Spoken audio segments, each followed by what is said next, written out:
تیسرے نمبر پہ جو جس کو سب سے بڑا گناہ حدیث میں کہا گیا ہے، یہ جو آپ سے عرض کر رہا ہوں نا، نمبر لگا کے اس میں یہ نیت کر لیں کہ ان تمام گناہوں سے انشاءاللہ رمضان میں توبہ کریں گے، کیونکہ یہ چھوٹے گناہ نہیں ہیں، یہ بڑے بڑے گناہ ہیں۔ بڑا گناہ کی تعریف یہ ہے کہ جس پر جہنم کی وعید ہو، جہنم کی آگ۔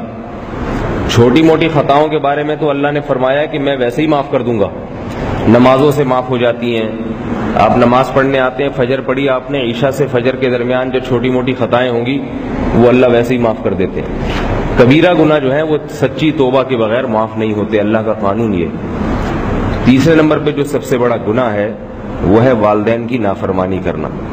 اللہ کے رسول صلی اللہ علیہ وسلم سے پوچھا گیا تمام کبیرہ گناہوں میں سے بھی بڑے گناہ کون سے ہیں، تو اس میں آپ نے نماز کے بعد عقوق الوالدین یعنی والدین کو ستانا، والدین کو پریشان کرنا، یہ بھی بہت بڑا جرم ہے۔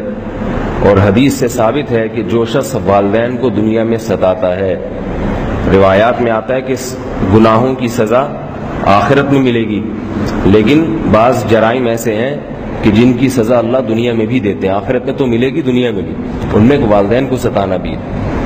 ایک حدیث میں آتا ہے کہ ایک صحابی کی موت کا وقت تھا تو ان کی جان نہیں نکل رہی تھی، تو جب موت کے وقت روح نہیں نکلتی تو بہت سخت تکلیف ہوتی ہے، تڑپتا ہے، جو مریض جو ہے نا وہ بہت زیادہ تڑپتا ہے۔ تو ان کے لواحقین بہت پریشان تھے کہ ان کی روح کیوں نہیں نکلتی ہے۔ بہت زیادہ پریشان ہوئے تو کسی کو یہ خیال ہوا کہ ایسا نہ ہو کہ ان سے کوئی گناہ ہوا ہو جس کی پاداش میں اللہ تعالیٰ ان کو یہ سزا دے رہے ہوں۔ تو رسول اللہ صلی اللہ علیہ وسلم کے پاس آئے صحابہ کرام، بتایا کہ بھئی ان کی روح نہیں نکل رہی ہے، بہت سخت تکلیف میں ہے۔ تو اللہ کے نبی نے فرمایا کہ ان کی ماں کو بلاؤ، والدہ کو بلاؤ۔ جب ماں کو بلایا گیا تو فرمایا کہ ان کا سلوک تمہارے ساتھ کیسا تھا؟ تو ان کی ماں نے برائیاں بیان کرنا شروع کی۔ فرمایا کہ جب سے ان کی شادی ہوئی تھی یہ اپنی بیوی کو مجھ پہ ترجیح دیتے تھے۔ شادی سے پہلے تو والدین کا خیال کرتا ہے انسان، جب بیوی آ جاتی ہے تو بس سب کچھ بیوی ہے، پھر والدین کو بس پش ڈال دیتے ہیں لوگ۔ تو ماں نے کہا کہ یہ بیوی کو مجھ پہ ترجیح دیتے تھے، بیوی کو کی طرف توجہ تھی، مجھے نظر انداز کر دیا تھا۔ تو اللہ کے نبی نے فرمایا کہ تمہاری وجہ سے وہ تکلیف میں ہے، تم اس کو معاف کر دو۔ تو انہوں نے کہا کہ میں کیسے معاف کر سکتی ہوں، جس نے مجھے ساری زندگی ستایا ہو، میں اس کو معاف نہیں کروں گی۔ تو اللہ کے نبی نے پھر مثال دی، فرمایا کہ تم یہ چاہتی ہو کہ اس کو آگ میں ڈال دیا جائے، تمہارے بیٹے کو، اور غالباً روایات میں یہ بھی ہے کہ آپ نے کہا لکڑیاں جمع کرو اور ان کے بچے کو آگ میں پھینک دو۔ تو کہنے لگی کہ یہ ماں کیسے برداشت کرے گی کہ اس کے بیٹے کو آگ میں ڈال دیا جائے؟ تو آپ نے فرمایا کہ تم تو یہ برداشت کر رہی ہو کہ اس کو آگ میں، ابھی ان کی موت واقع ہو گئی، یہ تو آگ میں چلے جائیں گے۔ تو پھر ان کی والدہ نے کہا کہ میں نے اللہ کے لیے معاف کر دیا۔ حدیث میں آتا ہے کہ اللہ کے نبی کو تسلی نہیں ہوئی، آپ نے فرمایا کہ جاؤ جا کے دیکھو ان کی روح نکلی ہے یا نہیں نکلی، یعنی اگر روح نکل گئی تو اس کا مطلب ہے دل سے معاف کیا ہے، اگر نہیں نکلی تو اس کا مطلب ہے اوپر سے معاف کیا ہے۔ تو جب جا کے دیکھا تو پتہ چلا ان کی روح پرواز کر چکی تھی۔ تو اس سے پتہ چلتا ہے کہ اللہ نے والدین کا کتنا بڑا حق بیان کیا ہے۔ قرآن مجید میں اللہ نے شرک کے ساتھ یعنی شرک کو جہاں حرام قرار دیا وہیں والدین کی نافرمانی کو بھی حرام، تو اپنے حق کے ساتھ والدین کو بیان کیا اللہ نے۔ فرمایا وَوَصَّيْنَا الْإِنسَانَ بِوَالِدَيْهِ، پھر والدین کے لیے اللہ نے وصیت کا لفظ استعمال کیا ہے۔ دو الفاظ آئے ہیں، قضا کا اور وصیت کا۔ عام حکم جب کوئی دیا جاتا ہے تو امرا، کہ اللہ تمہیں حکم دیتا ہے، اللہ تمہیں آرڈر دیتا ہے، لیکن جہاں والدین کے حقوق کی بات آتی ہے تو اللہ وصیت کہتے ہیں بہت تاکید سے۔ وصیت کون کرتا ہے؟ جو مر رہا ہوتا ہے، دنیا سے جا رہا ہوتا ہے، وہ وصیت کر کے جاتا ہے، کیونکہ وہ چھوٹی موٹی بات بیان نہیں کرتا، اس وقت بہت اہم بات۔ تو اللہ نے وصیت کا لفظ استعمال کیا کہ ہم نے تمہیں وصیت کر دی ہے کہ ماں باپ سے، والدین سے تم نے اچھا سلوک کرنا ہے۔ اور ایک جگہ فرمایا قضا ربک الا تعبدوا الا ایاہ وبالوالدین احسانا، تیرے رب نے یہ فیصلہ کر دیا ہے، اور فیصلہ کیا؟ بالکل اب اس میں رد و بدل نہیں ہو سکتا کہ تم نے اللہ کے ساتھ کسی کو شریک نہیں کرنا اور والدین کے ساتھ اچھا سلوک کرنا ہے۔ کتنا اچھا سلوک کرنا ہے اس کی بھی وضاحت کر دی کہ اما یبلغن عندک الکبر احدہما او کلاہما فلا تقل لہما اف ولا تنہرہما، کہ دونوں بوڑھے ہو جائیں یا دونوں میں سے ایک بوڑھا ہو جائے تو پھر تم نے ان کے سامنے اف نہیں کرنا ہے. بڑھاپے کا ذکر اس لیے کیا کہ بڑھاپے میں انسان کی طبیعت میں چڑچڑاپن پیدا ہو جاتا ہے. بوڑھے ماں باپ کو بات بات پہ غصہ آتا ہے، بلا وجہ غصہ آتا ہے، چھوٹی چھوٹی بات پہ ناراض ہو جاتے ہیں. تو اللہ نے فرمایا کہ اب اس بڑھاپے میں تم نے ان کا خیال کرنا ہے، ان کے سامنے اکڑ نہیں دکھانی. اگر وہ جھڑکتے ہیں، وہ ڈانٹتے ہیں، تو تم نے آگے سے ڈانٹنا نہیں ہے، بلکہ ان کے سامنے اف نہیں کرنا. ولا تنہرہما، ان کو جھڑکنا نہیں. جیسے افسر اپنے ملازم کو کسی بات پہ جھڑک دیتا ہے نا توہین سے، تو تم نے اپنے والدین کو جھڑکنا نہیں ہے. اور وخفض لہما جناح الذل من الرحمہ، رحمت سے ذلت کے بازوؤں کو ان کے سامنے جھکا کے رکھنا ہے.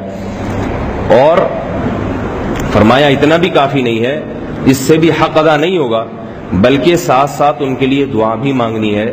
وہ کیا ہے؟ وقر رب ارحمہما کما ربیانی صغیرا، کہ اللہ جیسے بچپن میں انہوں نے مجھ پہ رحم کیا، شفقت کی، تو تو ان پر اسی طرح سے رحم اور شفقت کر، تو ان کو ان کا بدلہ دے جو انہوں نے مجھ پہ بچپن میں احسان کیا.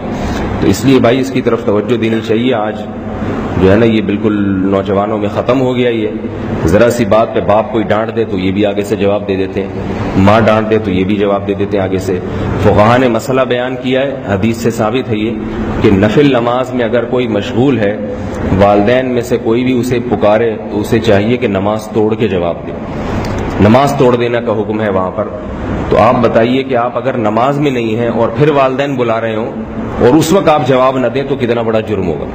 گھروں میں آج دیکھتے ہیں کہ ماں پکار رہی ہے بیٹی کو، بیٹی جواب ہی نہیں دیتی، ٹی وی دیکھ رہی ہے، موبائل میں لگی ہوئی ہے. یہ موبائل جو ہے نا یہ جہنم، یوں سمجھے کہ قیامت کے دن آگ کا ٹکڑا ہوگا جس طریقے سے استعمال کیا جا رہا ہے. کوئی بڑا، کوئی دادا، کوئی گھر کے بڑے بلا رہے ہوتے ہیں، بچی کو ایس ایم ایس سے فرصت ہی نہیں ملتی، لگی رہتی ہے سارا دن کمبل میں جو ہے نا رضائی میں گھسی ہوئی موبائل کا. تو ماں بلا رہی ہے کچن میں کہیں بھی کسی کام سے، جواب ہی نہیں دیتے آگے سے. باپ بلا رہا ہے، جواب ہی نہیں دیتے آگے سے، ٹی وی کے سامنے بیٹھے ہیں، موبائل پہ لگے ہوئے ہیں، کمپیوٹر پہ بیٹھے ہوئے ہیں. تو یہ جرم ہے. ماں باپ میں سے کوئی ایک پکارے، وہ کام آپ کریں یا نہ کریں یہ تو بات کا مرحلہ ہے، لیکن ہاں یا نہ میں جواب ضرور دیں ان کو. یہ ان کا حق ہے. اور فقہا نے بیان کیا کہ ماں باپ کے جو حقوق ہیں تو والدین کے بھی وہی حقوق ہے. یعنی والدین کے والدین کون ہیں؟ دادا دادی اور نانا نانی، ان کا بھی وہی حق ہے. ان کو بھی نماز میں اگر پکاریں تو توڑ دینی چاہیے نماز، تو ان کا بھی وہی حق ہے. البتہ ایک اللہ نے آپشن رکھا ہے، اس میں ایک سہولت کر دی، کیونکہ والدین کے ساتھ رہنا بہت طویل عرصے ہوتا ہے، تو اس لیے بعض دفعہ انسان غصے سے مغلوب ہو کر کبھی کبھار الٹی سیدھی بات زبان سے نکال دیتا ہے. جس کے ساتھ زیادہ رہنا ہوتا ہے نا اس کے حقوق ادا کرنا تھوڑا مشکل ہوتے ہیں. تو اس لیے اللہ نے فرمایا کہ ان تکونوا صالحین فإنہ کان للأوابین غفورا، اگر تم نیک بننے کی کوشش کرو گے تو پھر اگر تم سے کبھی کوتاہی ہو جائے، والدین کے ساتھ کبھی اونچی آواز میں بات ہو جائے یا کوئی جو ہے ان کے حق تلفی ہو جائے، تو توبہ کا دروازہ کھلا ہوا ہے. اللہ تعالیٰ توبہ کرنے والوں کے لیے غفور اور رحیم ہے. پھر مایوس نہیں ہو جاؤ کہ یہ تو بڑا حق تھا مجھ سے ضائع ہو گیا، اب پتہ نہیں میرا کیا بنے گا. تو اللہ فرماتے ہیں توبہ کا دروازہ کھلا ہوا ہے، اللہ سے توبہ کرو، آئندہ کے لیے اصلاح کی کوشش کرو. پھر اگر کبھی غلطی ہو جائے تو پھر توبہ کر لو. تو مایوسی سے بچایا گیا ہے. تو اس لیے اس کا خیال کرنا چاہیے. خاص طور پر آج کی جو پہلے لوگ تو بڑا احترام کرتے تھے، آج کل لوگ احترام نہیں کرتے. تو جیسے ان سے بدتمیزی کرنا بہت بڑا جرم ہے، ان کی خدمت کرنا بھی بہت بڑا ثواب ہے. حدیث میں آتا ہے کہ جس شخص کو بوڑھے والدین ملے اور اس نے ان کی خدمت کر کے جنت نہ کمائی تو اس پر اللہ کی لعنت ہے. یعنی اس کو اتنا بہترین موقع ملا خدمت جنت کمانے کا اور اس نے وہ موقع ضائع کر دیا. تو گھر میں کوئی بوڑھے والد ہوتے ہیں، والدہ ہوتی ہیں، بیمار فالج زدہ ہو جاتے ہیں، تو پھر اولاد جو ہے نا ان کی خدمت کرتے کرتے تھک جاتی ہے. فالج زدہ باپ ہے، اس کی خدمت کرنا، اس کے قضاء حاجت ہے، اس کے پیشاب پخانے کو صاف کرنا، ایک دن دو دن اس کے بعد باتیں بنانا شروع کر دیتے ہیں کہ یہ کیا مصیبت ہو گئی، نہ مرتے ہیں نہ جیتے ہیں، ایک ٹینشن میں ڈال دیا. یہ باتیں نہیں کرنی چاہیے، بلکہ یوں سوچنا چاہیے کہ اللہ تعالیٰ نے مجھے جنت کمانے کا ایک ذریعہ دے دیا. تو کسی کی خدمت کرنے میں اتنا ثواب نہیں ہے جتنی والدین کی خدمت میں. جلدی سے ایک واقعہ بتا کے اپنی بات کو ختم کرتا ہوں کہ والدین کی خدمت میں کتنی اللہ نے کتنا ثواب لکھا ہے. حدیث میں آتا ہے، صحیح بخاری صحیح مسلم کی حدیث ہے کہ پچھلی امتوں میں 3 آدمی کہیں سفر پہ جا رہے تھے، غار میں گئے، کوئی پتھر لڑکا اور غار کا دروازہ بند ہو گیا، اب پھنس گئے اندر. چیختے ہیں تو آواز باہر نہیں جاتی، ہوا کی کوئی جگہ نہیں ہے، تو ظاہر ہے موت یقینی ہے۔ تو تینوں پریشان ہوئے، تینوں نے کہا کہ بھائی تینوں نے کوئی نیک عمل کیا ہو تو وہ عمل کا واسطہ اللہ کو دے کے اللہ سے دعا مانگو۔ تو مختصراً بتا رہا ہوں یہ۔ تو ان میں سے ایک نے دعا مانگی کہ اے اللہ میرے والدین تھے، میں بکریاں چراتا تھا، تو جب میں شام کو گھر آتا تو بکریاں کا دودھ سب سے پہلے اپنے والدین کو پلاتا، اس کے بعد اپنے بچوں کو۔ ایک دن کیا ہوا، مجھے دیر ہو گئی، میں نے دیکھا کہ والدین میرے سو چکے ہیں۔ اب مجھے غیرت آئی کہ میں اپنی اولاد کو مقدم کروں، ماں باپ کو بعد میں پلاؤں، یہ نہیں ہو سکتا، پہلے والدین پیئیں گے پھر بچے پیئیں گے۔ لیکن یہ بھی ڈر کہ اگر ان کو اٹھا دوں گا تو ان کی نیند خراب ہو جائے گی۔ تو میں نے کیا کیا کہ دودھ کا پیالہ لے کے پوری رات والدین کے سرہانے کھڑا رہا ہوں، پوری رات، کہ اگر یہ رات کے کسی بھی حصے میں ان کی آنکھ کھل جاتی ہے تو میں ان کو دودھ پلا دوں۔ کہہ رہے یہاں تک، اور بچے میرے پاؤں سے لپٹے ہوئے کہ ہمیں دو، لیکن میں نے ان کو نہیں، اپنے والدین کا انتظار کیا، یہاں تک کہ جب صبح صادق ہوئی ہے، صبح کو وہ اٹھے ہیں تو میں نے ان کو پلایا۔ تو اے اللہ اگر میں نے یہ عمل تیری خاطر کیا تھا، تجھے راضی کرنے کے لیے، فاکشف عنا ما نحن فیہ، تو آج جس مصیبت میں میں مبتلا ہوں، ہم مبتلا ہیں، اللہ تو ہمیں اس مصیبت سے نجات دے دے۔ حدیث میں آتا ہے وہ پہاڑ کا جو غار کا منہ بند ہو گیا تھا، اللہ تعالیٰ نے اپنی قدرت سے اس کو ہٹا دیا وہاں سے۔ تو یہ فضیلت ہے ان کی خدمت میں، ثواب بھی اللہ نے رکھا ہے، دنیا میں یہ نیکی کام آ جاتی ہے بعض۔ اللہ تعالیٰ سمجھنے کی، عمل کرنے کی توفیق عطا فرمائے۔ وما علینا الا البلاغ۔